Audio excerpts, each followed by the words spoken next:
যারা খেলছে ডান প্রান্ত দিয়ে বেকারদের একটা কাটব্যাক, সেখান থেকে গোলের সুযোগ রয়েছে। মিতুল মারমার হাতের নিচ দিয়ে গোল। সান মারিনো ম্যাচটা সমতায় ফিরল।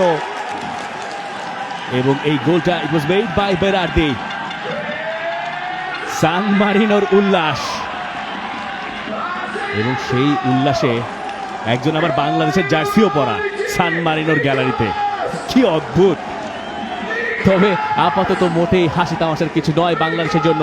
বাংলাদেশ গোল হজম করে বসেছে, এবং যে গোলের অবতারণা হয়েছিল বেরার্দির কাছ থেকে, তপু বর্মন স্লাইড করে চলে গিয়েছিলেন বাইলাইনের বাইরে, যে কারণে বেরার্দি ওখানে অতখানি জায়গা পেয়েছেন, এবং সেখান থেকে এই ফিনিশিং টাচটা খুঁজে পেয়েছেন জিও কোপেত্তি।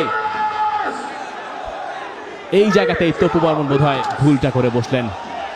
এই কিস অফ স্পেস, সেখান থেকে কাটব্যাক, বাকিটুকু সহজ। মিতুল মারমা হয়তো ভাববেন আর একটু শক্ত হাতে ঝাঁপিয়ে পড়তে তিনি পারতেন কিনা। বলটাকে ঠেলে দিতে চেয়েছিলেন মিতুল মারমা, কিন্তু সেটা পারেননি। বলের যেই ফোর্স সেটা তাকে করতেও দেয়নি। তবু সেই চ্যালেঞ্জটাই বেকার দিকে একটা ফাঁকা জায়গা ক্রিয়েট করে দিয়েছিল।